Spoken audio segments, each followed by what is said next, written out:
और वस्तुओं पर जब वह ध्यान केंद्रित करता था तो उसकी आंख की मांसपेशियों में तनाव होने लगता था। नजदीक की वस्तुओं को देखने में भी उसे परेशानी होती थी। वह जब भी पढ़ने बैठता तो सिर में भारीपन लगने लगता था। अभी उसकी कोई खास उम्र भी नहीं थी। मात्र 20 साल की उम्र में उसे ऐसा एहसास होने लगता था कि जैसे उसकी आंखें उसका साथ छोड़ रही हैं। 20 साल की उम्र में उसे चश्मा लग चुका था। वह किसी भी तरीके से चश्मे से छुटकारा पाना चाहता था। वह चाहता था कि उसकी आंखें स्वस्थ हो जाएं और उसे सही से दिखाई देने लग जाए। उसकी आंखों का धुंधलापन पूरी तरह से समाप्त हो जाए। एक दिन उसने अपनी सारी समस्या अपने एक मित्र को बताई।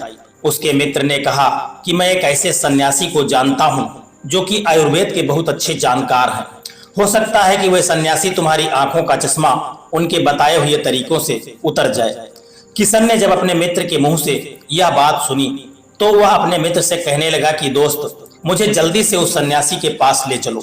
मैं उनके पास जाना चाहता हूं और उन्हें अपनी समस्याओं से अवगत कराना चाहता हूं।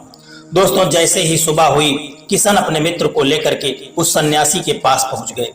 उन दोनों ने सन्यासी के पास पहुंचकर सन्यासी को प्रणाम किया तो सन्यासी ने दोनों को बैठने के लिए कहा और सामने पड़े हुए आसन पर इशारा करते हुए किशन और उसका मित्र दोनों सन्यासी के सामने आसन पर बैठ गए। कुछ देर तक तो सन्यासी मौन बैठे रहे और किशन और उसका मित्र भी मौन बैठा रहा। फिर थोड़ी देर के बाद किशन के मित्र ने सन्यासी से कहा कि महाराज, मेरे मित्र की आंखें बचपन से पूरी तरह से स्वस्थ थी, लेकिन अब इसकी आंखों में कुछ समस्या है। अभी इतनी कम उम्र में ही इनको चश्मा लगने लगा है। सन्यासी ने कहा, वह तो मैं देख रहा हूँ बेटा। क्या बात है तुम्हें आंखों से? क्या समस्या है? क्या तुम अपनी परेशानी मुझे बता सकते हो? किशन ने कहा कि अभी कुछ दिनों से मेरी आंखों में जलन होने लगती है और आंखों से पानी निकलने लगता है, और जब भी मैं कुछ पढ़ने बैठता हूँ तो मेरे सर में भारीपन रहता है। मुझे आंखों से धुंधला दिखाई देने लगता है। नजदीक की चीजों को मैं स्पष्ट देख नहीं पाता हूँ। अभी इतनी उम्र में ही मुझे चश्मा लगाना पड़ रहा है। मैं बड़ी आशा और उम्मीद के साथ आपके पास आया हुआ हूँ कि आप मुझे कुछ ऐसे तरीकों के बारे में बता दें जिससे अपना कर मैं अपनी आंखों को स्वस्थ कर सकूं। सन्यासी ने मुस्कुराते हुए किशन से कहा कि अवश्य, आंखें हमारे शरीर का सबसे अहम हिस्सा है और इसका ध्यान रखना भी हमारा ही कर्तव्य बनता है और ध्यान रखना जरूरी भी है। लेकिन आज के समय में प्रदूषण, टीवी, कंप्यूटर और मोबाइल से निकलने वाली किरणों के लगातार संपर्क में रहने से इसका सीधा प्रभाव हमारी आंखों पर पड़ता है। यही वजह है कि इन दिनों छोटे बच्चों को भी आंखों में रोशनी कम होने लगी है और उन्हें भी चश्मा लगाने की जरूरत आने लगी है। अगर आप भी चाहते हैं कि आपकी आंखों की रोशनी कम न हो और चश्मे को हमेशा के लिए आप बाइकाट करना चाहते हैं, तो आज मैं तुम्हें आयुर्वेद के ऐसे 11 नियमों के बारे में बताऊंगा जिनको यदि कोई भी व्यक्ति अपने जीवन में लागू कर ले तो 100% उसकी आंखों से चश्मा उतर जाएगा और इसकी आंखें पूर्ण रूप से स्वस्थ हो जाएंगी। आंखों पर हमारे प्राचीन ऋषियों ने एक उपनिषद भी लिखा हुआ है जिसका नाम है चक्षुपनिषद। आज मैं उन्हीं में से तुमको ऐसे 11 नियम बताने जा रहा हूँ। उनको बड़े ध्यान से सुनना और फिर इन पर अमल करना। तुम्हारी आंखें पूर्ण रूप से स्वस्थ हो जाएंगी। कुछ ही हफ्तों में तुम्हें अपनी आंखों की रोशनी में एक आश्चर्यजनक परिवर्तन दिखाई देने लगेगा और जो भी व्यक्ति लंबे समय तक इन नियमों का पालन करेगा तो उसकी आंखों की सभी बीमारियां जड़ से समाप्त हो जाएंगी।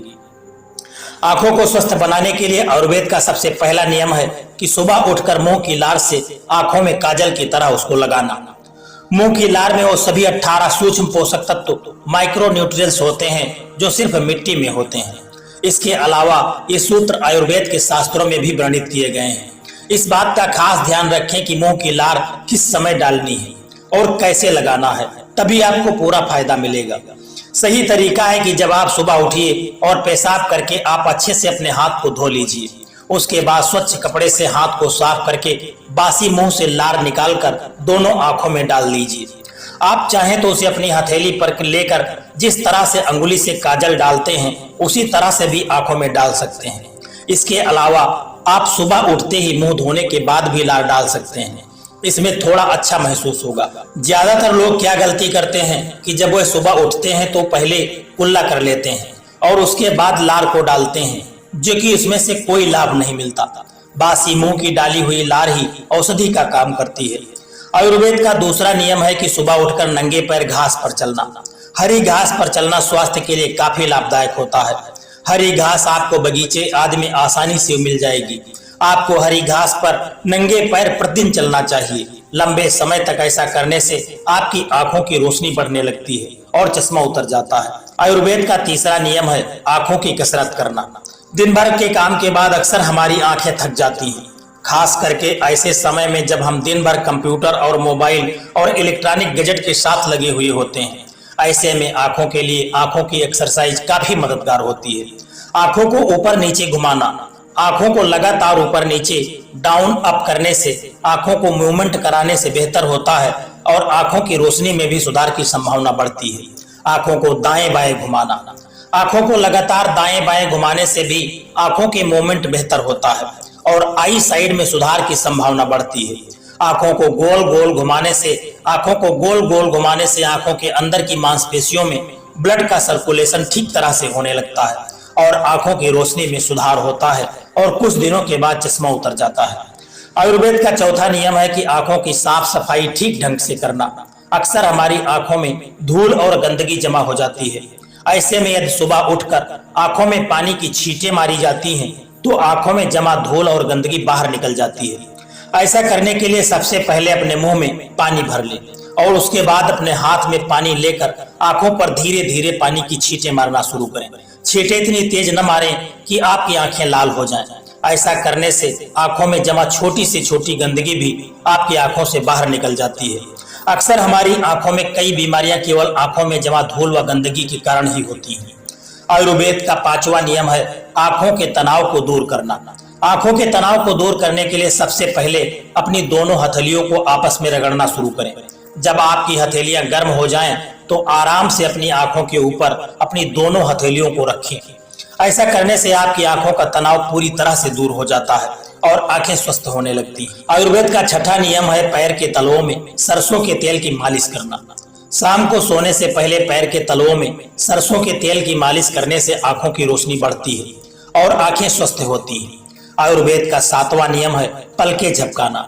जब आप देर तक लैपटॉप या किसी इलेक्ट्रॉनिक गैजेट के सामने रहें तो कोशिश करें कि ज्यादा देर तक आप आंखें को फोकस न करें। पलक झपकाना आपकी इसमें सहायता कर सकता है। यह आंखों की एक अच्छी एक्सरसाइज है जिससे आंखें सूखती नहीं है और धुंधलापन नहीं आता।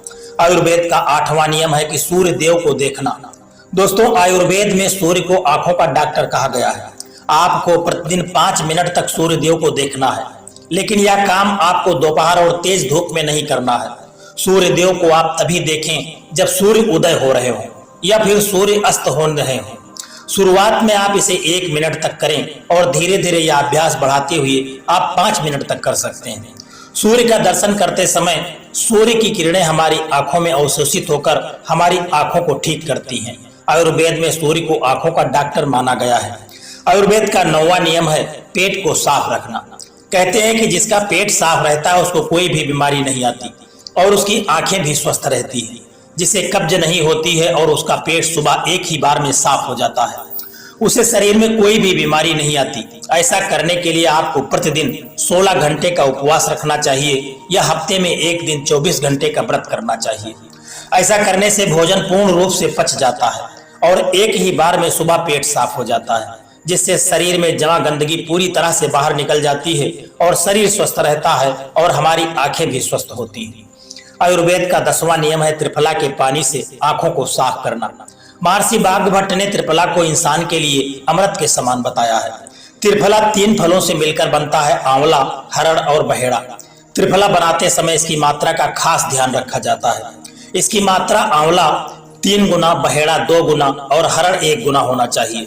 इन तीनों के बीजों को निकाल करके कूट कर और छान करके रख लेना चाहिए और शाम के समय 1 चम्मच त्रिफला चूर्ण 2 गिलास पानी में किसी मिट्टी के बर्तन में भिगो देना चाहिए और सुबह के समय इस पानी को छान करके आंखों को धोना चाहिए। ऐसा करने से बहुत जल्दी ही आंखों की रोशनी में वृद्धि होने लगती है। त्रिफला का चूर्ण हमारे शरीर के लिए काफी फायदेमंद होता है। शाम के समय गर्म पानी या दूध के साथ लिया गया त्रिफला हमारे शरीर की सफाई करता है। त्रिफला बड़ी आंत में जमा गंदगी को बाहर निकाल देता है। आंखों के लिए आयुर्वेद का 11वां नियम है त्राटक क्रिया। त्राटक इधर उधर भटकने वाले मन को एकाग्र और शांत करने के लिए सबसे अच्छा उत्तम माना जाता है। इस विधि में जलता हुआ दीपक या मोमबत्ती, बिंदु आदि को एकटक देखा जाता है। इससे आपका किसी भी चीज में फोकस करने में बढ़ोतरी होती। त्राटक क्रिया कैसे करें, आइए बताते हैं। त्राटक क्रिया बिंदु, तारा, सूर्य, चंद्रमा, दीपक और मोमबत्ती आदि पर किया जाता है, लेकिन आप दीपक से इसकी शुरुआत करें।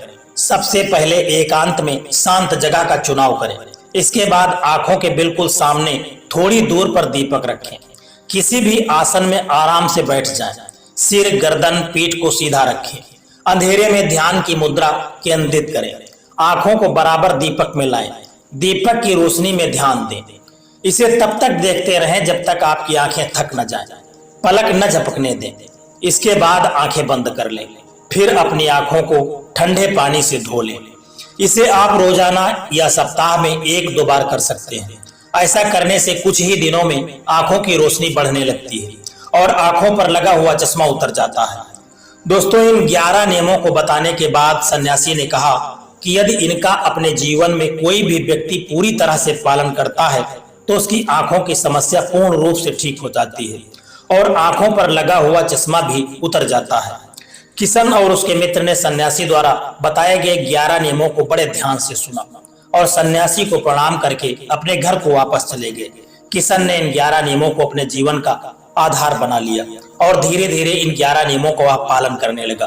कुछ ही दिनों में उसकी आंखें स्वस्थ हो गईं और उसकी आंखें पूर्ण रूप से स्वस्थ हो गईं और उसका चश्मा उतर गया।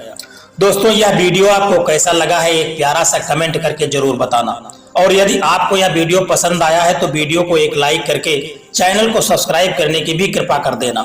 जय श्री कृष्णा, राधे राधे।